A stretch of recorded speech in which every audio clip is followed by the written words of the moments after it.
Hello everyone, कैसे हैं सभी लोग। फटाफट से आ जाइए, फटाफट से जुड़ जाइए। हम हैं एग्जामपुर कलम से क्रांति। एग्जामपुर की इस ऑनलाइन एप्लीकेशन पर आप सभी का हार्दिक अभिनंदन है। जल्दी से आइएगा बच्चा पार्टी, फटाफट से जुड़ जाइए, सेशन को शेयर कर दीजिए और फिर शुरू करने वाले हैं हम हमारे काइनेटिक्स के धुआंधार सवाल।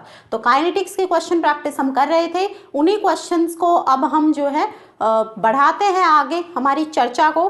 तो चलो आ जाओ जल्दी से। तो कौन रहे थे बताओ जरा, किस क्वेश्चन पर थे हम? हमने डिस्कस किया ना, काइनेटिक्स के ही क्वेश्चंस की चर्चा हमारी चल रही थी, है ना बेटा। चलो देखते हैं।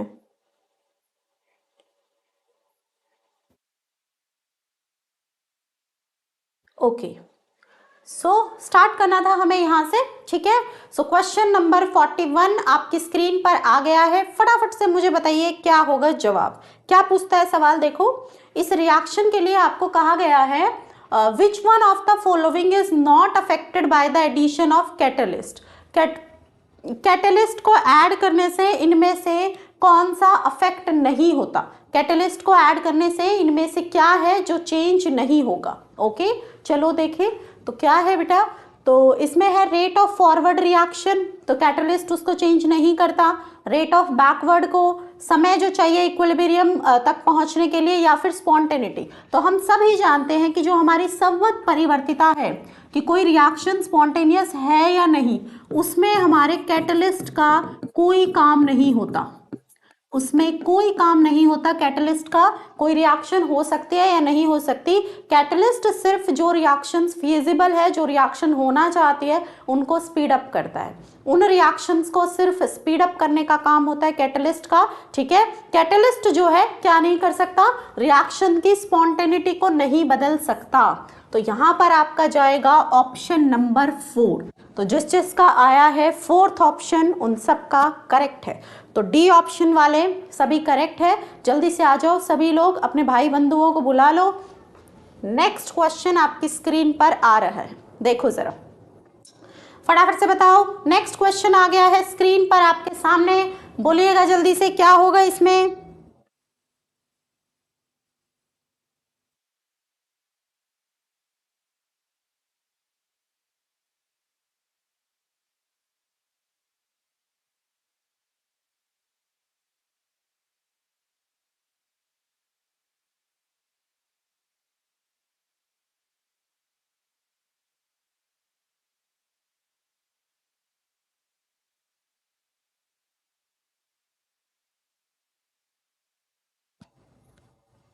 तो देखो बेटा क्या कहता है ये सवाल कहता है एक रिएक्शन है ए प्लस बी गिव्स प्रोडक्ट। तो रेट जो है वो डबल हो जाता है जब हम कंसंट्रेशन किसकी डबल करते हैं, बी की कंसंट्रेशन को डबल करते हैं। ओके, और रेट जो है वो फैक्टर 8 से जो है इंक्रीज होगा अगर कंसंट्रेशन दोनों रिएक्टेंट की हम क्या कर दे, डबल कर दे। अगर दोनों ही रिएक्टेंट की कंसंट्रेशन को डबल कर दिया जाए तो फिर जो हमारा रेट है वो 8 गुना हो जाता है। और अगर एक रिएक्टेंट ए की कंसंट्रेशन को डबल करे तो हमारा रेट डबल हो जाता है। इससे हमें क्या पता चला कि रेट में क्या लिख सकती हूँ बच्चा, रेट लॉ एक्सप्रेशन के हिसाब से रेट बराबर के कंसंट्रेशन ऑफ ए की power alpha, concentration of B की पावर बीटा, है ना।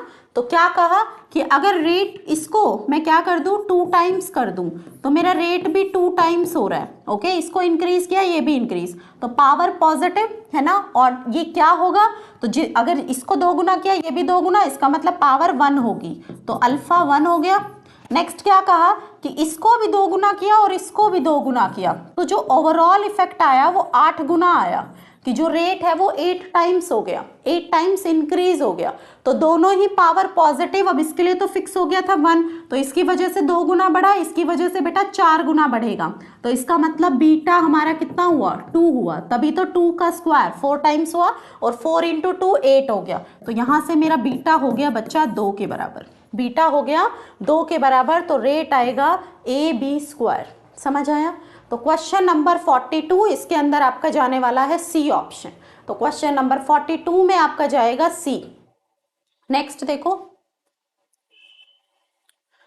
What is the activation energy for a reaction rate doubles when the temperature is ranged from this to this? Okay. Temperature T1 आपको दिया है 20 degree Celsius और T2 दिया है बेटा कितना 35 डिग्री सेल्सियस।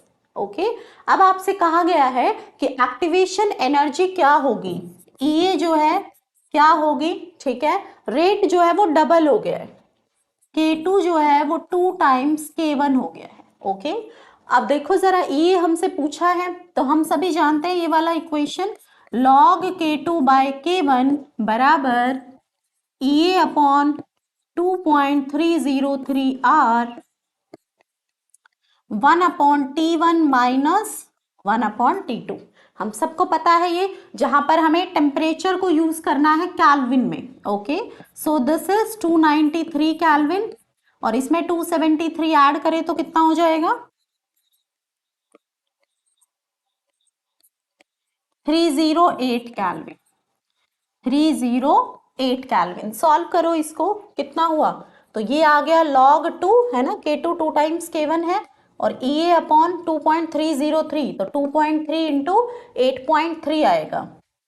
ओके, और ये कितना चला गया बच्चा, तो ये जाएगा 308 माइनस 293 कितना हुआ 7 और 8 15 अपॉन ये कितना होगा, दोनों को मल्टीप्लाई कर लो नीचे 293 इंटू 308, ये आपको यहां से बेटा सॉल्व करना पड़ेगा। log 2 की वैल्यू है 0.30 इंटू 2.3 इंटू 8.3 इंटू 293 इंटू 308 और इस सब को डिवाइड करना पड़ेगा 15 से, तो ये आपका जाने वाला है यहां से क्या, तो ये बच्चा यहां से आपका जाएगा EA जो कि जूल में आएगा।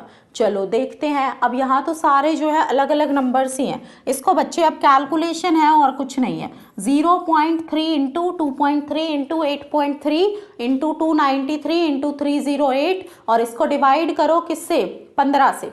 इसको आप जब सॉल्व करेंगे तो यहाँ से आपका एक्टिवेशन एनर्जी आ जाएगा जूल पर मोल में। ओके, ऑप्शंस आपको किलो जूल पर मोल में दिए हैं, तो जो भी आपका आंसर आएगा आप उसको 1000 से डिवाइड कर लेंगे तो जूल पर मोल आपका कन्वर्ट हो जाएगा किलो जूल पर मोल में।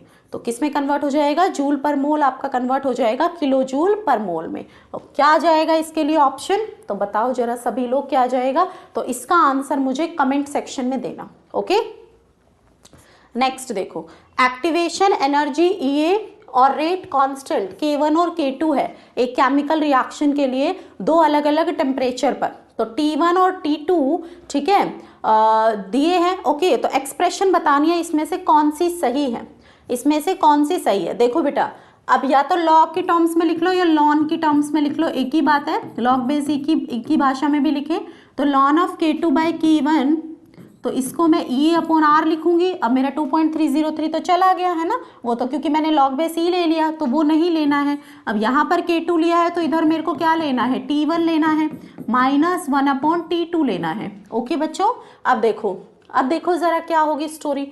अब एक तो इक्वेशन ये जाएगी, अब इसमें देख लो क्या कोई है जो मैच कर रही है, तो lawn of K2 by K1 EA by R है ना, और 1 upon T1 minus 1 upon T2, तो यहाँ प्लस आना चाहिए था, तो ये तो नहीं गई। नेक्स्ट देखो, lawn of K2 by K1 minus EA by R, तो 1 upon T2 minus 1 upon T1। अब देखो, अगर मैं इस माइनस को बच्चा अंदर शिफ्ट कर दूं तो फिर ये 1 upon T1 minus 1 upon T2 हो जाएगा, यही वाली इक्वेशन आ जाएगी। माइनस को अंदर शिफ्ट करूं तो इसका मतलब ये सही है। नेक्स्ट देखो, lawn of K2 by K1, ये माइनस अंदर जाएगा, दोनों के आगे माइनस तो गलत हो गया। नेक्स्ट देखो, इसमें EA बाय R और 1 upon T1 minus 1 upon T2, ये भी सही दिया है, ये वाला ही दिया है, तो इसमें हमारा सेकंड और फोर्थ दो ऑप्शंस जो है राइट जा रहा है। ये दोनों ही बच्चा एक्सप्रेशन हमारी हो सकती है किसके लिए, अगर हमें दो यहाँ पर रेट कांस्टेंट दिए हैं और एक्टिवेशन एनर्जी हमें निकालनी है तो इन दोनों का इस्तेमाल हम यहाँ पर कर सकते हैं, इन दोनों का बच्चा इस्तेमाल हम यहाँ पर कर पाएंगे। बताइए ज़रा, समझ में आ गई बात। नेक्स्ट देखो, half life time of 2 gram sample of radio active nuclide is 15 minute, the half life time of 1 gram sample. Okay, T half दिया है बेचा कितना 15 मिनट, और रेडियो एक्टिव सैंपल है, इसका मतलब फर्स्ट ऑर्डर को फॉलो करेगा। किसको फॉलो करेगा? फर्स्ट ऑर्डर को फॉलो करेगा। ओके, टी हाफ दिया है 15 मिनट, किसको फॉलो करने वाला है? फर्स्ट ऑर्डर को फॉलो करने वाला है। ठीक है, सो अब क्या है, नेक्स्ट क्या है, 1 ग्राम सैंपल के लिए क्या होगी हाफ लाइफ? अब हम सभी जानते हैं फर्स्ट ऑर्डर के लिए जो हमारी हाफ लाइफ है दैट इज 0.693 अपॉन के। तो कंसंट्रेशन पर तो हमारा टी हाफ डिपेंडेंट ही नहीं होता है। जब कंसंट्रेशन पर टी हाफ डिपेंडेंट ही नहीं होगा तो फिर बच्चा यहाँ पर टी हाफ का कंसंट्रेशन चेंज करने से कोई चेंज देखने को नहीं मिलेगा। तो 15 मिनट ही हमारा आंसर होगा। तो ऑप्शन नंबर 2 जिसने भी दिया सभी का सही है, बहुत बढ़िया। तो 2 ऑप्शन जिसका भी है करेक्ट है सभी का। ठीक है, बी ऑप्शन वालों का सही है। सभी लोग सेशन को शेयर करो, एक बार लाइक करो, शेयर करो। ठीक है, अपने दोस्तों को बुलाओ, पूछो जरा उनसे, देखो कैसी तैयारी उनकी चल रही है, फटाफट से बुला लो बेटा। चलिए अगला सवाल स्क्रीन पर आपके सामने आने वाला है और ये आ चुका है।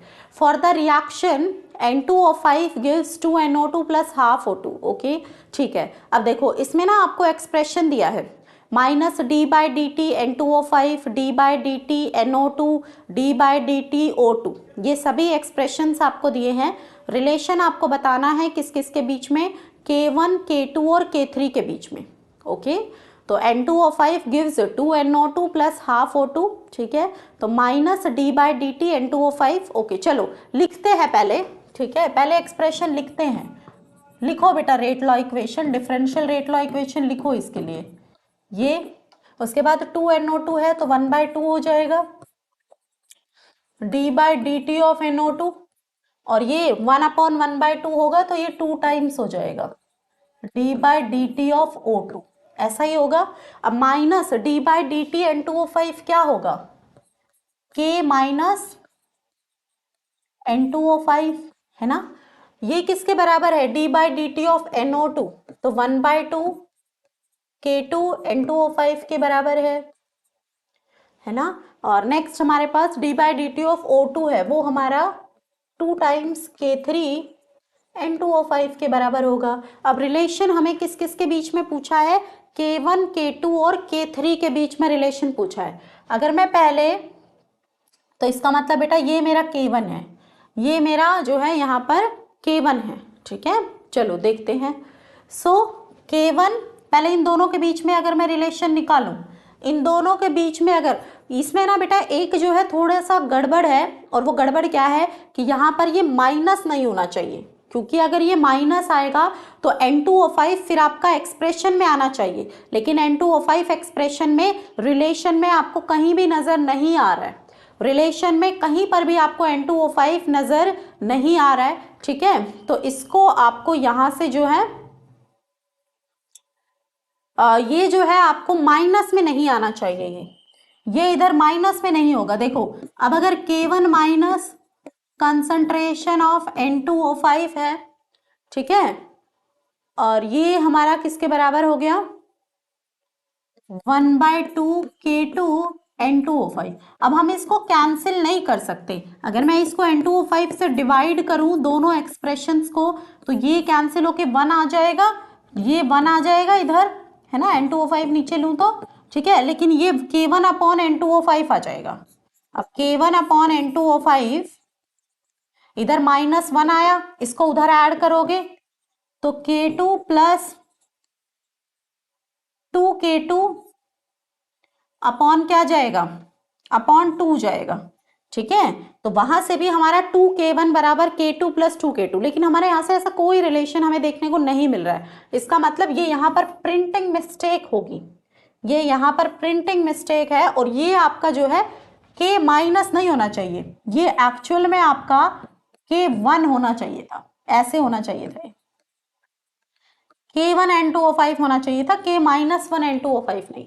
ठीक है, तो इसको करेक्ट कर लेना, उसके बाद ही आप इसको सॉल्व कर पाएंगे। ये K1 N2O5 हो जाएगा। अब आप निकाल लो रिलेशन, अब ये कैंसिल हो जाएगा। ठीक है, अब 2 को सब जगह मल्टीप्लाई कर लो, ये 2K1 हो गया, इधर आपका K2 होगा और इस 2 को अगर उधर लेकर जाओगे तो 4K3 हो गया। तो 2K1 बराबर K2 बराबर 4K3। तो 2K1 बराबर K2 बराबर 4K3 पहला ही ऑप्शन मैच कर गया। और वो क्यों कर पाया फर्स्ट ऑप्शन मैच? तो फर्स्ट ऑप्शन मैच इसलिए तभी होगा तब जब आप इसको करेक्ट कर लोगे। इसको यहाँ पर K1 N2O5 ये कर लेना, तब आपका जाएगा 46 का 1।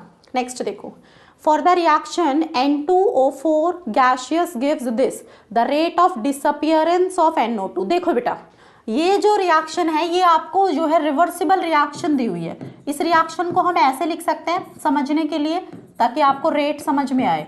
2NO2 और रिवर्सिबल होगी तो इधर की तरफ ऐसे जाएगी, तो फिर मैं इसको ऐसे लिख सकती हूँ 2NO2 gives N2O4। ठीक है, इस तरफ जाने का K1 है और इस तरफ आने का हमारा K2 है। इसको मैंने दो पार्ट्स में डिवाइड करके लिख लिया ताकि आपको समझ में आए कि हम कैसे करने वाले हैं।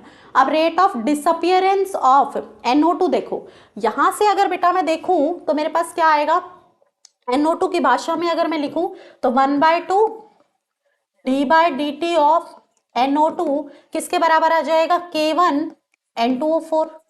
ऐसे ही लिख सकते हैं, है ना, रेट लो एक्सप्रेशन। जब हम डिफरेंशियल रेट इक्वेशन को इक्वेट कर देंगे इससे, ठीक है, ये हमारी रेट लो एक्सप्रेशन आ गई। ठीक है, चलो अब देखो d/dt ऑफ NO2, यहां से फॉरवर्ड रिएक्शन से मैं क्या लिख सकती हूँ, 2K1 N2O4 लिख सकती हूँ बेटा। लेकिन उसने देखो क्या पूछा है, rate of disappearance of NO2 पूछा है, तो मतलब मुझे माइनस d/dt NO2 की वैल्यू चाहिए। रिवर्सिबल रिएक्शन के लिए कैसे निकालते हैं सिखा रही हूँ। तो बेटा इधर भी माइनस लगाओ, इधर भी, तो क्या हो गया, -2K1 N2O5 आ गया। चलो ये हमने माइनस d/dt ये वैल्यू निकाली ऊपर से। अब इधर देखो, यहां पर देखो बेटा, अब यहां पर भी मैं इसको क्या लिखूंगी, अब ये मेरा -1/2 d/dt ऑफ NO2 हो गया। ये किसके बराबर होगा, K2 NO2 का स्क्वायर, है ना, स्टिशियोमेट्रिक कोफिशिएंट ऊपर भी जाएगा। अब देखो क्या हुआ, ये इसको सॉल्व करो तो यहां से मेरा माइनस d/dt NO2 की वैल्यू बच्चा क्या आएगी, इस 2 को उधर ले जाओ, 2K2 NO2 का स्क्वायर, है ना। तो उधर से मेरे पास आया -2K1 N2O4, ठीक है, -2K1 N2O4, और इधर से आया 2K2 NO2 का स्क्वायर। तो ये बेटा मेरे को फोर्थ में नजर आ रहा है, फोर्थ में नजर आ रहा है, फोर्थ मेरा जो है यहाँ पर मैच करता हुआ नजर आ रहा है। ठीक है, रेट ऑफ डिसअपियरेंस इस रिवर्सिबल रिएक्शन के लिए। ठीक है, और फिर इन दोनों को बच्चा हम यहाँ से क्या कर देंगे, ठीक है, -d/dt NO2 को अगर कंपाइल करके लिखे तो दोनों को ऐड करके लिख सकते हो। तो यहाँ से आपका जाएगा 2K2 NO2 का स्क्वायर -2K1 N2O4। तो फोर्थ ऑप्शन यहाँ से हमारा करेक्ट हो जाएगा। बताओ समझ आया, कुछ नहीं करना। ठीक है, जब फॉरवर्ड में है तो वो रिएक्शन लिख ली, बैकवर्ड के लिए इसको उल्टा करके लिख लिया, इसका K1 था, इसका K2 था। अब सिंपल आपकी एक्सप्रेशन लिख लो। ठीक है, rate of disappearance of NO2 की भाषा में दोनों के लिए लिख लिया। इधर क्या होगा, K1 रिएक्टेंट ये है, इसकी पावर क्या होगी, 1 हो जाएगी। इधर क्या होगा, K2 कांस्टेंट K2 हो जाएगा, रिएक्टेंट ये था, इसकी पावर में 2 चला जाएगा। बस उन दोनों को फिर वहां से जो है वैल्यू को ऐड कर दिया, तो फाइनल एक्सप्रेशन आपको रिवर्सिबल रिएक्शन के लिए मिल जाएगी। इसी तरीके से हम रिवर्सिबल रिएक्शन के लिए निकाल सकते हैं क्या, रेट ऑफ डिसअपियरेंस। बताओ जरा, मजा आया सवाल करने में, फटाफट से बोलो, मजा आया सवाल करने में, जल्दी बोलो, मजा आया सवाल करने में। चलो तो अब तुम लोगों को मोटिवेट करना बनता है ना, जोश जो है वो हाई रहना चाहिए, जोश जो है वो हाई रहना चाहिए। ठीक है, वो कहते हैं लहरों से डरकर नौका पार नहीं होती, लहरों से डरकर नौका पार नहीं होती, और कोशिश करने वालों की कभी हार नहीं होती। ठीक है, तो कोशिश में लगे रहना है, मेहनत में लगे रहना है, मेहनत में कमी नहीं आनी चाहिए। ऐसे ही धुआंधार सवालों की प्रैक्टिस आप करते रहिए। देखना जब पेपर देने जाओगे ना, तो जब वो सारे क्वेश्चन आपको ऐसे लगेंगे कि हाँ ये तो हमने किए थे, ये तो मेरी नज़रों से आगे से निकला हुआ सवाल है, फटाफट टिक करते हुए चले जाओगे, कॉन्फिडेंस डेवलप होगा। बस इसी पेस के साथ, इसी रफ्तार के साथ आपको लगे रहना है, बस इसी रफ्तार के साथ आपको लगे रहना है, आपको डटे रहना है मैदान में। हार नहीं माननी है, ये नहीं सोचना इतना कंपटीशन मैं नहीं कर पाऊंगा, मैं कर पाऊंगा, हर हाल में कर पाऊंगा। हार नहीं माननी है, अपने एफर्ट्स को दुगना कर देना है जैसे जैसे समय नजदीक आएगा। और जो जो बातें आपके दिमाग में आ रही है, नर्वसनेस है, कुछ भी है, सेकंड थॉट्स है, हर उस कंपटीटर के दिमाग में आ रही है, हर उस बच्चे के दिमाग में आ रही है जो अभी तैयारी कर रहा है, तो आपको उन सब से डिफरेंट कैसे बनना है, तो आपको उन सब से डिफरेंट, ठीक है, अपने इन थॉट्स पे काबू पाके बनना है, ठीक है, थॉट्स पे काबू पाना है, मेहनत को डबल करना है, तभी आप उन सब से अलग हो पाएंगे और तभी चमकेगा आपके नाम का सितारा जब आएगा रिजल्ट, है ना। जब एग्जाम देकर आप आएंगे तो चमकता हुआ चेहरा आपका जो है एग्जामिनेशन सेंटर से बाहर आएगा, ठीक है। और फिर जब बन जाएंगे डॉक्टर तो मैं भी मिलूंगी फिर आपसे, है ना, ठीक है। चलो तो अब अगले सवाल की तरफ चलें। तो फोर्थ जो है इसके अंदर जाएगा, ये एक बहुत बढ़िया सवाल था, थोड़ा सा कॉन्सेप्ट से हटकर सवाल था, ठीक है। तो पहले का आया हुआ सवाल है, ठीक है, अभी फिलहाल तो जैसे रिवर्सिबल नहीं है, ठीक है, लेकिन थोड़ा सा लेवल को मैं ऊपर उठाकर चलती हूँ आपका, कि बाई चांस थोड़ा घुमा फिरा कर या ऐसा कोई सवाल पूछ लिया जाए तो ऐसा ना हो कि आपने पढ़ा ना हो। ओके बच्चा, चलो अगला देखो। For a homogeneous gaseous reaction, A gives B plus C plus D, the initial pressure was P naught, while pressure after time T was P. The expression for the rate constant A. देखो, homogeneous gaseous reaction है, A gives B plus C plus D. Okay बच्चा, इसमें सब gas है, ये भी gas है, ये भी गैस है, ये भी गैस है और ये भी गैस है। क्या पूछा है, इनिशियल प्रेशर जो है वो P नॉट है, इनिशियल प्रेशर P नॉट है, तो इसका कुछ नहीं जब रिएक्टेंट खाली रहा होगा, उसके बाद कुछ समय T के बाद जो प्रेशर है वो कितना हो गया, P हो गया। कुछ टाइम के बाद जो प्रेशर था वो कितना हो गया, P हो गया। तो मान लो बेटा इस P नॉट में से कुछ स्मॉल p जो है यहाँ पर डिडक्ट हो गया। ओके ठीक है, तो अब यहाँ पर कोफिशिएंट के हिसाब से P बनेगा, इसका भी P होगा, इसका भी P होगा। अब टाइम T के ऊपर आपको जो प्रेशर दिया है वो कितना दिया है, कैपिटल P दिया है। क्या दिया है, कैपिटल P। वो कैपिटल P इस समय T पर कितना हुआ तापमान, अब इन सबको जोड़ दो, इन सबको बेटा जोड़ दो, ठीक है, ये तो हो गया कैंसिल, ठीक है, एक और P भी होगा। ये कितना आ गया, तो ये आ गया P not plus 2 small p, P not plus 2 small p। अब देखो, अब जब मैं क्या लिखती हूँ, ठीक है, K लिखती हूँ फर्स्ट ऑर्डर के लिए, तो 2.303 upon T log A not की जगह प्रेशर लिखूंगी P नॉट और टाइम T के ऊपर प्रेशर PT। अब मेरा PT किसके बराबर है, किसके बराबर है, P नॉट प्लस 2P के बराबर है। मेरा PT किसके बराबर है, P नॉट प्लस 2P के बराबर है। चलो, लेकिन अब यहाँ पर आपको जो एक्सप्रेशन दी हुई है उसमें आपको P भी नजर आ रहा है, उसमें आपको P भी नजर आ रहा है, तो आप क्या करोगे, ठीक है, आप अपने इस P, ये जो P आपको यहाँ पर नजर आ रहा है, ठीक है, इसको तो स्मॉल p की आप यहाँ से वैल्यू निकाल लो। स्मॉल p की आप यहाँ से क्या निकाल लोगे बच्चा, वैल्यू निकाल लोगे। तो देखो स्मॉल p की वैल्यू क्या होगी इस एक्सप्रेशन से, तो ये आपका pt बराबर हो गया P not plus 2 small p।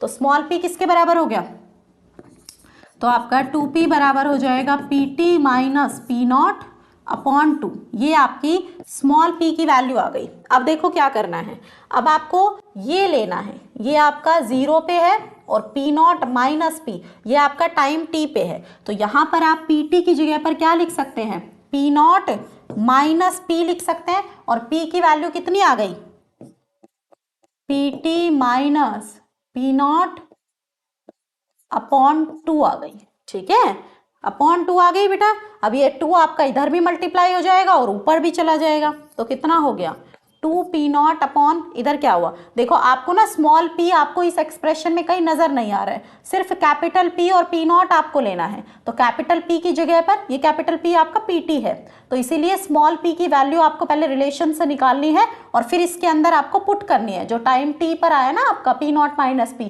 इसका रिएक्टेंट का ही तो देखते हैं, इनिशियल कितना था, समय T पर कितना है, यही तो डालते हैं एक्सप्रेशन में। तो इस स्मॉल p की वैल्यू को डालो, उसको यहाँ पर पुट करो। अब देखो ये 2 इधर मल्टीप्लाई होगा तो क्या हो जाएगा 2P नॉट, ये ऊपर भी मल्टीप्लाई होगा जाके, इधर भी मल्टीप्लाई होगा तो क्या होगा 2P नॉट माइनस क्या हो जाएगा कैपिटल P और minus minus plus P not, तो ये आ जाएगा 3P not minus P, 3P not minus P और ऊपर आ जाएगा 2P नॉट। तो 2p0/3p0 माइनस p आपको फर्स्ट एक्सप्रेशन में नजर आ गया। फर्स्ट एक्सप्रेशन में बच्चा नजर आ गया आपको, ठीक है। 2p0/3p0 माइनस p, बस यही करना था, बस यही करना था आपको, सिर्फ रिलेशन वहां से निकालना था, स्मॉल p की वैल्यू निकालनी थी। ये p0 और ये p, ये वाला p है ना, ये p0 माइनस p ही तो आपका किसके बराबर है, ये p0 माइनस p ही तो बच्चा आपका इस p के बराबर है, जो p उसने आपको ये दिया है, टाइम t का प्रेशर। तो यहां से p0, अब एक्सप्रेशन में आपको चाहिए p0/p0 माइनस p की वैल्यू, तो p की वैल्यू को इस रिलेशन से निकालो, ठीक है, इस रिलेशन से यहां से निकालो। टोटल प्रेशर आपका किसके बराबर हो जाएगा, टोटल प्रेशर आपका इसके बराबर हो जाएगा, ठीक है। तो वहां से आप P का जो है वैल्यू निकाल लीजिए, ठीक है। ये आपको कैपिटल P दिया है ये वाला, ठीक है, PT लिख लो या कैपिटल P जो उसने दिया है, तो वहां से आप जो है इसकी वैल्यू को पुट कर दीजिए और ये आपका आंसर आ जाएगा। समझ आया। तो 47 और 48 दोनों ही सवाल बहुत बढ़िया सवाल थे, थोड़े से लीक से हटकर सवाल थे, जितने हम अभी तक कर रहे थे उससे डिफरेंट क्वेश्चन था। नेक्स्ट देखो, for the chemical process energies are plotted in, अच्छा इसमें ग्राफ नहीं दिया है आपको, छोड़ दो इसको, ये देखो graph plotted between concentration versus time, ये ग्राफ आपके सामने प्लॉट किया है कंसंट्रेशन को समय के साथ। तो it gives rate of disappearance of reactant, rate बराबर -d(C2 - C1)/T2 - T1 both 1 and 2, it predicts the order of reaction. तो इससे बेटा हम जो है रेट ऑफ डिसअपियरेंस निकाल सकते हैं, ये इस भाषा में रेट निकाल सकते हैं, दोनों चीजें निकाल सकते हैं, लेकिन ऑर्डर के बारे में ये ग्राफ कोई कमेंट नहीं करता है, ये सिर्फ जो है कंसंट्रेशन का चेंज समय के साथ बता रहा है, ऑर्डर के बारे में सिर्फ आपको रेट लो एक्सप्रेशन बताती है, और मैकेनिज्म सिर्फ आपका बता सकता है अगर मोर देन 1 स्टेप रिएक्शन है तो, जिसमें आपका स्लोवेस्ट स्टेप होता है वो डिटरमाइन करता है कि what is going to be the order of this reaction, क्या होगा इस अभिक्रिया की कोटि। ओके, तो यहां पर आपका जाएगा थर्ड ऑप्शन, तो थर्ड वालों का सही है। नेक्स्ट देखो, for reaction 2b + a gives 2c, which of the following is correct. ये रिएक्शन है 2b + a gives 2c, है ना, रिएक्शन है 2b + a gives 2c, rate of disappearance of b जो है वो ट्वाइस है rate of disappearance of c से, rate of disappearance of B दो गुना है किसका, rate of disappearance of C का, ठीक है। रिलेशन आपसे पूछा है, चलो पहले एक्सप्रेशन लिख लेते हैं, ऐसे तो क्या पता चलेगा, -1/2 d/dt of B minus d/dt of A 1/2 d/dt of C. Okay, अब देखो rate of disappearance of B क्या हुआ, -d/dt ऑफ बी, तो ये दो गुना है rate of disappearance of C. तो पहली बात तो क्या कि सी यहाँ पे डिसअपियर नहीं हो रहा, सी फॉर्म होगा क्योंकि वो प्रोडक्ट है, तो इसीलिए ये गलत है। अगला देखो, rate of disappearance of A is twice that of rate of appearance of C, तो क्या ये ट्वाइस है, नहीं 1/2 टाइम्स है, ये भी गलत है। नेक्स्ट देखो, rate of appearance of C is twice the rate of disappearance, हाँ, तो d/dt ऑफ सी इसको इधर ले आओ, 2 टाइम्स हो गया इसके रेट ऑफ डिसअपियरेंस के, तो थर्ड ऑप्शन इसके अंदर आपका सही होगा। तो पहले आपको इसके अंदर रेट लो एक्सप्रेशन लिखना है और उसके बाद आपको देखना है कि कौन सा रिलेशन इसके अंदर आपका करेक्ट होने वाला है। बोलो बेटा, समझ आ गया, जल्दी बोलो फटाफट से, क्लियर हो गई बातें यहां तक, जल्दी से बताइएगा, समझ आ गया, फटाफट से बोलिएगा बच्चों, बोलो बेटा, फटाफट से बता दीजिए।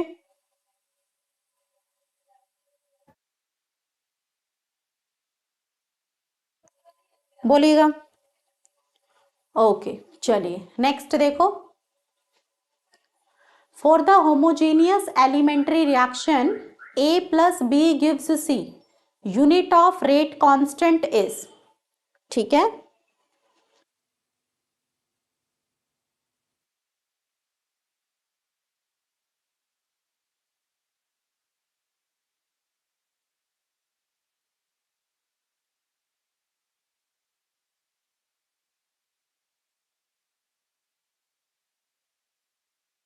For the homogeneous elementary reaction A plus B gives C, unit of rate constant is। देखो बेटा, इसके लिए रेट क्या लिखोगे? अगर एलिमेंट्री रिएक्शन है तो इसका मतलब स्टिशियोमेट्रिक। देखो एक नोट डाल के एक बात लिख लो बच्चा, बताई भी है आपको ये बात कि जो भी एलिमेंट्री रिएक्शंस होती है, जो भी कौन सी रिएक्शंस होती है, एलिमेंट्री रिएक्शन होती है। ओके, तो एलिमेंट्री रिएक्शन मतलब सिंगल स्टेप में होने वाली रिएक्शन, उसके लिए ऑर्डर जो है वो किसके बराबर होता है? मॉलिक्यूलैरिटी के बराबर होता है। ऑर्डर और मॉलिक्यूलैरिटी बराबर होती है, क्योंकि एक ही स्टेप होता है, वही रेट डिटर्मिनिंग स्टेप होता है। और ये हम जो ऑर्डर है वो स्टिशियोमेट्रिक कोफिशिएंट को ऐड करके भी निकाल सकते हैं। तो यहाँ से रेट लॉ एक्सप्रेशन में a की पावर 1 और b की पावर भी बच्चा 1 आ जाएगी, तो ऑर्डर यहाँ से 2 आ गया। ओके, अब आपसे यूनिट ऑफ रेट कांस्टेंट पूछा है, मैंने इसके लिए आपको बताया है कंसंट्रेशन की power 1 minus n time inverse. ठीक है, ऑर्डर 2 है तो क्या होगा? मोल पर लीटर की पावर 1 माइनस 2 और सेकेंड इनवर्स, तो मोल की पावर माइनस 1 लीटर की पावर 1 सेकेंड इनवर्स। मोल की power minus 1 litre 1 second inverse. Third option कौन सा जाएगा? तो इसमें जाएगा आपका थर्ड ऑप्शन, तो 52 का होगा थर्ड। नेक्स्ट देखो, the rate law of a reaction between the substance A and B is given by rate बराबर दिस। देखो अब रेट क्या दिया है बेटा? रेट R1 दिया है आपको k a की पावर n और b की पावर m। उसने कहा on doubling the concentration of A and making the volume of B half the ratio of new rate to the earlier rate. क्या किया? A को कर दिया डबल और B को कर दिया आधा।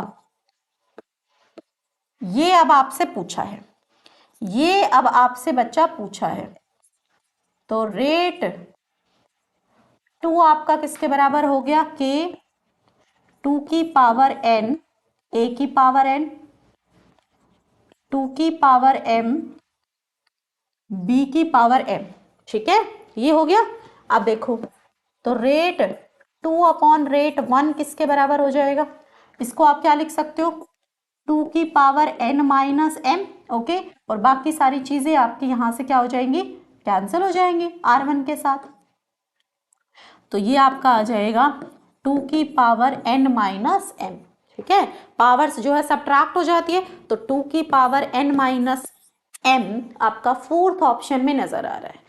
तो जिसका भी आया है D उन सब का करेक्ट है, तो D ऑप्शन वालों का बच्चा इसके अंदर जो है जाएगा सही सटीक जवाब। ओके, तो 2 की पावर n माइनस m इसके अंदर होने वाला है करेक्ट आंसर। नेक्स्ट देखो, consider the reaction 2A plus B gives C plus D. If the rate expression is R बराबर this and if volume is reduced to the rate of reaction will increase। देखो 2A plus B gives C plus D। ठीक है, अब volume जो है, ठीक है, वो कितनी हो गई है? Volume is reduce if the rate expression is this and if volume is reduced to the rate of reaction will increase। Volume को रिड्यूस कितना? वॉल्यूम को रिड्यूस किया गया है बच्चा, कितना रिड्यूस किया गया है? तो इसको 1/3 कर लो, रिड्यूस्ड टू 1/3 कर लो। ठीक है, इसको 1/3 कर लो, है ना, रिड्यूस्ड टू 1/3। देखो बेटा अब इसमें आपका रेट किसके बराबर दिया है? ये कंसंट्रेशन ऑफ A का स्क्वायर B की पावर 0। तो यहां से ऑर्डर के हिसाब से आपका रेट कंसंट्रेशन के स्क्वायर पर डिपेंडेंट है। तो वॉल्यूम आपकी कंसंट्रेशन में कहाँ आती है? Number of moles upon volume. तो इसका मतलब आप क्या लिख सकते हैं कि रेट आपका इनवर्सली प्रोपोर्शनल हो गया इसके स्क्वायर के। तो अगर ये आपका कितना हुई है? 1/3 टाइम्स हुई है, तो 1/3 का स्क्वायर करो, 1/9 हो गया, है ना। तो इसका मतलब रेट आपका कितना हो जाएगा, है ना, ये आपकी कितनी हुई है? वॉल्यूम आपकी कितनी हुई है? रिड्यूस्ड टू 1/3 हुई है। अगर वॉल्यूम को 1/3 करोगे, यहाँ पे रखो जरा, वॉल्यूम को 1/3 करोगे तो वो ऊपर चला जाएगा आपका, वो 9 टाइम्स हो जाएगा। कितना हो जाएगा? 9 गुना आपका रेट हो जाएगा। v की जगह पर रखो 1/3 और उसका स्क्वायर करो तो 1/9, तो 1/1/9 ऊपर जाएगा 9 टाइम्स हो जाएगा। ठीक है, समझ आ गया बच्चा? तो यहाँ से आपका ये जाएगा 9 टाइम्स। तो अगर 1/3 आप कर रहे हैं वॉल्यूम को अगर आप रिड्यूस कर रहे हैं 1/3, तो वहाँ पर आपके रेट पर क्या असर होने वाला है? तो रेट आपका वहाँ से 9 गुना होने वाला है। रेट आपका वहाँ से कितना होने वाला है? 9 टाइम्स। ठीक है, 9 टाइम्स वहाँ से आपका रेट हो जाएगा। नेक्स्ट देखो, rate constant is numerically the same for 3 reaction of first, second and third. 3 reaction है, पहली का ऑर्डर है फर्स्ट, सेकेंड और थर्ड। ठीक है, तो which one is true for rate of 3 reaction if concentration of reactant is greater than 1। तो concentration जो है वो ग्रेटर देन 1 है।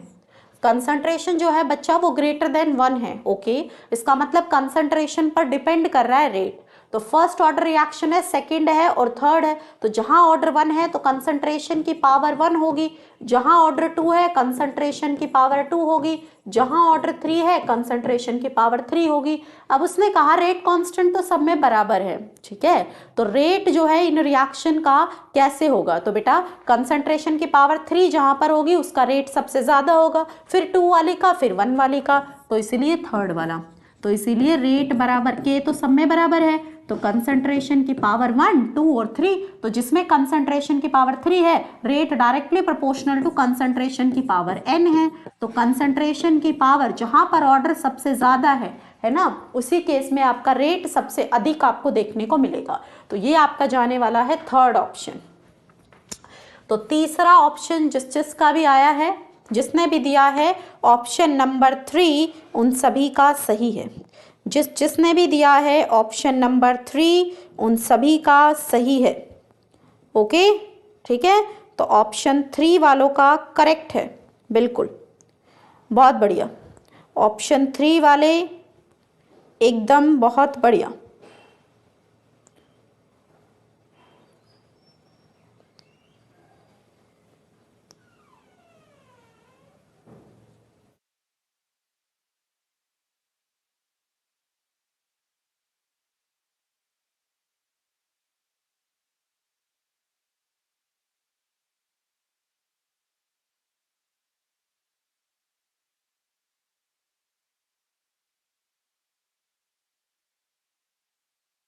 चलिए नेक्स्ट देखते हैं 56। थर्ड ऑप्शन वालों का करेक्ट था बच्चा। अगला देखो, assuming an elementary reaction, the effect on the rate of the reaction brought about by doubling the concentration of I minus without changing the order। ठीक है, I माइनस को डबल करना है। तो देखो अब जो आपका रेट एक्सप्रेशन है, ठीक है, ये क्या होगा बच्चा? तो मान लो ये आपको जो है आरडीएस ही दिया होगा, एलिमेंट्री रिएक्शन है तो इसके स्टिशोमेट्रिक कॉफिशिएंट पर ही ऑर्डर, स्टिशोमेट्रिक कॉफिशिएंट ही ऑर्डर होगा। तो ये हो गया। तो यहां से पता चल रहा है कि आई माइनस की पावर 3 पे रेट डिपेंडेंट है। अगर आई माइनस को मैं क्या कर दूं? डबल कर दूं। आई माइनस को मैंने डबल कर दिया तो 2 की पावर 3 हो जाएगा, 8 गुना हो जाएगा रेट। रेट कितना हो जाएगा बेटा? 8 गुना हो जाएगा। ओके, ठीक है, तो रेट यहां से कितना हो जाएगा? 8 गुना। ओके, सो ये आपका जाएगा second option, rate would increase by 8 times. अगला देखो, for a reaction A plus B gives product. एक रिएक्शन है जिसमें आपको क्या दिया जा रहा है? A plus B gives product, है ना, कर लो इसको, करेक्ट कर लो। A plus B gives product, rate of reaction was doubled. Rate of reaction जो है डबल हो गया जब कंसंट्रेशन A की डबल हुई। चलो लिखते हैं एक्सप्रेशन, रेट बराबर के concentration of A alpha, concentration of B beta. ठीक है, तो क्या पूछा कि रेट ऑफ रिएक्शन हो गया डबल जब कंसंट्रेशन A का डबल हुआ, और कंसंट्रेशन A और B अगर दोनों का डबल हुआ, ठीक है, तो रेट फिर से डबल हुआ। देखो बेटा, इसको 2 टाइम्स किया तो रेट 2 टाइम्स हुआ, इसका मतलब अल्फा 1 है। उसके बाद उसने क्या कहा कि दोनों को 2 गुना कर दिया, ए को भी 2 गुना कर दिया, बी को भी 2 गुना कर दिया, लेकिन फिर भी जो रेट था वो 2 गुना ही हुआ।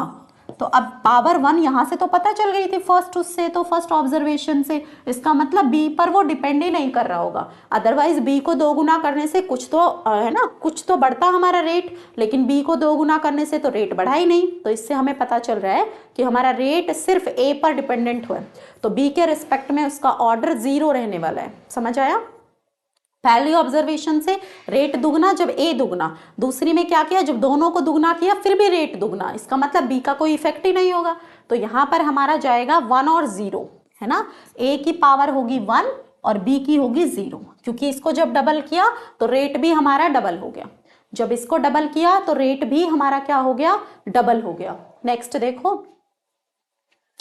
Overall order of reaction between x and y is 3, तो which of the following rate equation must be correct? If on doubling the concentration of X, rate of reaction gets doubled. देखो overall order जो है reaction का वो 3 है, overall order reaction का बच्चा 3 है, ये ओवरऑल ऑर्डर रिएक्शन का आपको दिया है। ओके अब पूछा है कि रेट इक्वेशन कौन सी सही है। अगर डबल करूं कंसंट्रेशन x का तो रेट भी डबल हो जाता है। तो देखो बेटा, इसका मतलब x की पावर 1 होगी, x को डबल किया रेट भी डबल, तो x की पावर तो 1 ही हो गई, x की पावर तो बच्चा 1 ही हो गई, और ओवरऑल ऑर्डर 3 है तो y की पावर 2 होगी। इसका मतलब सेकंड एक्सप्रेशन यहाँ पर सही रहने वाला है। इसका मतलब यहाँ पर हमारा जो सेकंड एक्सप्रेशन है वो करेक्ट होने वाला है। तो बी वालों का सही है, जो जिसने भी दिया बी ऑप्शन, जिसका भी आ रहा है बी, ठीक है, सभी का करेक्ट है बेटा, बी वालों का सही है, ठीक है। ओके नेक्स्ट देखो, फॉर ए 0 ऑर्डर रिएक्शन के बराबर 1 × 10⁻³ मोल पर लीटर पर second, if initial concentration of reactant is this, concentration after 10 minutes would be. Okay देखो अब 0 ऑर्डर है तो रेट बराबर के कंसंट्रेशन की पावर 0, है ना। क्या कहा, इनिशियल कंसंट्रेशन अगर 1 है तो कंसंट्रेशन 10 मिनट के बाद क्या होगी, हाँ कंसंट्रेशन 10 मिनट के बाद क्या होगी। 0 ऑर्डर रिएक्शन के लिए रेट सिर्फ जो है बच्चा वो किस पर डिपेंडेंट है, वो सिर्फ जो है K पर डिपेंडेंट है, वो सिर्फ जो है किस पर डिपेंडेंट है, K पर डिपेंडेंट है, ठीक है। तो रेट किस पर, K पर डिपेंडेंट है। ओके सो K आपको कितना दिया हुआ है, रेट आपका किसके बराबर हो गया, 10⁻³ मोल पर लीटर पर सेकेंड। इसका मतलब 1 सेकेंड में कितना घट रहा है, 10⁻³ मोल पर लीटर, इतना डिक्रीज हो रहा है 1 सेकेंड में। उसने आपसे पूछा कंसंट्रेशन, है ना, आफ्टर 10 मिनट्स क्या होगी, तो 1 सेकेंड के बाद, है ना। इनिशियल कंसंट्रेशन कितनी है, 1 है, इनिशियल कंसंट्रेशन कितनी है बच्चा, 1 है। ओके तो ये 1 मोल पर लीटर है। 1 सेकंड के अंदर कितना घटता है, 10⁻³ रिड्यूस होता है कितने के बाद, 1 सेकंड के अंदर। तो 10 मिनट्स के अंदर कितना होगा, तो 10 मिनट, 1 मिनट के अंदर 60 सेकंड, तो 600 सेकंड के बाद कितना जो है रेट, मतलब कितना डिक्रीज हो जाएगा, तो 600 × 10⁻³ तो 3 + 2 -1 हो जाएगा, तो 0.6 कितना डिक्रीज हो जाएगा बच्चा। इसका मतलब 10 मिनट के बाद, है ना, 1 सेकंड में कितना घट रहा है, 1 सेकंड में इतना घट रहा है 10⁻³ इतनी कंसंट्रेशन 1 सेकंड में घट रही है, रेट इसी के बराबर आया। रेट का मतलब क्या है, decrease in concentration with time, यही तो पढ़ेंगे हम रिएक्टेंट की भाषा में। तो रिएक्टेंट इतना घट रहा है 1 सेकंड में, 1 सेकंड में इतना घट रहा है, तो बच्चा 600 सेकंड में कितना घटेगा, 600 सेकंड में घटेगा 0.6, 600 × 10⁻³ आ गया, तो ये 0.6 मोल पर लीटर, इतना जो है 600 सेकंड के बाद डिक्रीज हो जाएगा। अब शुरुआत में इतना था और इतना डिक्रीज हो गया, तो बेटा बचा कितना होगा, 0.4 मोल पर लीटर। सवाल समझ में आया, कितना बचा होगा, तो उसने कंसंट्रेशन पूछी है कितनी होगी 10 मिनट के बाद। तो आप रेट आपको दिया था, रेट लो एक्सप्रेशन से आपको पता चल गया रेट आपका K के बराबर है, तो वहां से आपको पता चला 1 सेकंड में कितना घटता है, 1 सेकंड में कितना घटता आपको पता चल गया। तो वहां से आप क्या निकाल सकते हैं कि 600 सेकंड में कितना घटा होगा, और जो इनिशियल थी उसमें से वो डिक्रीज्ड अमाउंट माइनस कर दो, इतना तो लेस हो गया, तो बचा हुआ अमाउंट आपके पास आ गया, वो कितना आया, 0.4 आया। बताओ जरा, समझ में आ गई बात, जल्दी बोलो बच्चा, समझ में आ गई। अगला सवाल, which of the following statement is not correct, इनमें से कौन सी बात सही नहीं लिखी हुई है। वो पूछना चाहता है इनमें से कौन सी बात सही नहीं है। Molecularity of a reaction can not be fractional, जो मॉलिक्यूलैरिटी है वो फ्रैक्शनल नहीं हो सकती है। Molecularity of a reaction can not be more than 3, ठीक है, तो दोनों ही बातें सही है, ठीक है। 3 से ज़्यादा भी नहीं होती, अगर होगी तो उसका कोई औचित्य नहीं है, क्योंकि मॉलिक्यूलैरिटी हम क्या बोलते हैं कि एक ही समय पर इतने नंबर ऑफ, है ना, कोलाइडिंग मॉलिक्यूल्स इतने हैं, तो 3 से ज़्यादा एक ही समय पर कोलाइड करे पॉसिबल नहीं होता, मोर देन 1 स्टेप में होती है, फिर वो उसके लिए मॉलिक्यूलैरिटी डिफाइनेबल नहीं होते, डिफाइन नहीं करते। तो मॉलिक्यूलैरिटी reaction may or may not be equal to order, ये भी सही है। Molecularity can be obtained from balanced chemical equation, गलत है। क्यों गलत है? क्योंकि बच्चा बैलेंस्ड केमिकल इक्वेशन से एलिमेंट्री रिएक्शंस के लिए तो निकल जाती है ना, लेकिन बैलेंस्ड केमिकल इक्वेशन से जो हमारी कॉम्प्लेक्स रिएक्शंस आती हैं उनके लिए मॉलिक्यूलैरिटी हम नहीं निकाल सकते, है ना, जहाँ पर हमारे बहुत बहुत ज़्यादा मॉलिक्यूल्स जो है आपको आ रहे हैं। मान लो कोई ऐसा आ गया 2A + 5B + 10C gives this product, तो उसकी बैलेंस्ड केमिकल इक्वेशन थोड़ी ना हमें मॉलिक्यूलैरिटी देगी, है ना। तो एलिमेंट्री के लिए कॉन्सेप्ट ट्रू हो जाता है, बट बाकी के लिए हम नहीं बोल सकते। ओके, तो यहाँ से आपका जाएगा नॉट करेक्ट में 4th। नेक्स्ट देखो, रेट जो है रिएक्शन का वो 2 गुना हो गया हर 10 डिग्री सेल्सियस राइज पर। ओके, ठीक है, तो how many times rate of reaction will be increased when temperature increased from 30 से 80। देखो बच्चा, तो 30 से 40, 50, 60, 70 और फिर 80, तो हर 10 गुना पे 2 गुना होता है, तो नेक्स्ट पे कितना हो जाएगा, है ना। तो एक ये हुआ एक बार, फिर दूसरी बार बढ़ेगा, फिर तीसरी बार, फिर चौथी बार, फिर 5वीं बार। इसका मतलब मैं डायरेक्ट 2 की पावर 5 लिख सकती हूँ। हर बार 2 गुना होगा, तो 5 बार जो है 10-10 डिग्री बढ़ाया तो 2 की पावर 5 हो जाएगा। तो 2 दूनी 4, दूनी 8, दूनी 16, दूनी 32, तो 32 टाइम्स। कितना हो जाएगा बच्चा? 32 टाइम्स। तो 61 का सेकेंड ऑप्शन जिसने भी दिया, जिस भी बच्चे ने दिया है 61 का सेकेंड, उनका सबका करेक्ट है।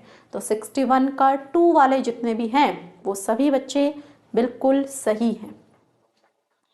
नेक्स्ट देखो, rate of reaction increases by 2.5 times, the temperature is raised from this to this. अगर T1 जो है आपका 300 केल्विन है, T2 है बच्चा आपका 310 केल्विन, तो क्या दिया है, क्या दिया है आपको? दिया है कि रेट ऑफ रिएक्शन 2.5 टाइम्स हो गया, K2 हो गया 2.5 टाइम्स K1, ठीक है। अब क्या पूछा है? Then the rate constant at 310 kelvin will be. देखो बेटा क्या करोगे, log K2 बाय K1 बराबर EA/2.3R 1/T1 माइनस 1/T2, ये आप जानते हो। अब log K2 बाय K1 आपको 2.5 है ये, ओके, सो EA/2.3, R आपका 8.3 यूज करो, T1 आपको दिया है 300 और T2 आपको दिया है 310। यहां से क्या मैं सॉल्व करके EA की वैल्यू निकाल सकती हूँ? बिल्कुल निकाल सकती हूँ, है ना। EA की वैल्यू यहां से निकल जाएगी। अब उसने पूछा है कि रेट कांस्टेंट एट 310 केल्विन क्या होगा। 310 केल्विन रेट कांस्टेंट क्या होगा, ये जो है आपसे पूछा है। तो K बराबर A e⁻⁻RT। ओके, तो ये जो है आपको एक्सप्रेशन लगाना पड़ेगा रेट कांस्टेंट 310 केल्विन पे आपको निकालने के लिए, ठीक है। ओके, अच्छा उसने तो आपसे रिलेशन ही पूछा है बेटा, ठीक है ठीक है, 2.5 टाइम्स हो जाता है, बहुत आसान है, इसमें तो कुछ नहीं करना। तो रेट कांस्टेंट 310 पे क्या होगा, तो 300 पे अगर मैंने K मान लिया तो 310 पे रेट कांस्टेंट क्या हो जाएगा, 2.5 टाइम्स K हो जाएगा, 2.5 टाइम्स K। इसमें तो कुछ था ही नहीं, ठीक है, मैंने तो ज़्यादा दिमाग लगा दिया, इतने दिमाग की ज़रूरत नहीं थी, कैलकुलेशन कुछ नहीं चाहिए, वो तो सिंपल आपसे पूछ रहा है कि अगर 2.5 टाइम्स और 10 डिग्री सेल्सियस पे होता है, 300 पे K है तो 310 पे क्या होगा, तो 2.5 टाइम्स हो जाएगा जो 300 पे था, ये तो कुछ था ही नहीं इसमें तो, है ना। चले आगे, नेक्स्ट देखो, minimum amount of energy that the reactant molecule must possess at the time of collision, वो तो सबको पता है, देहली ऊर्जा थ्रेशोल्ड एनर्जी होनी चाहिए।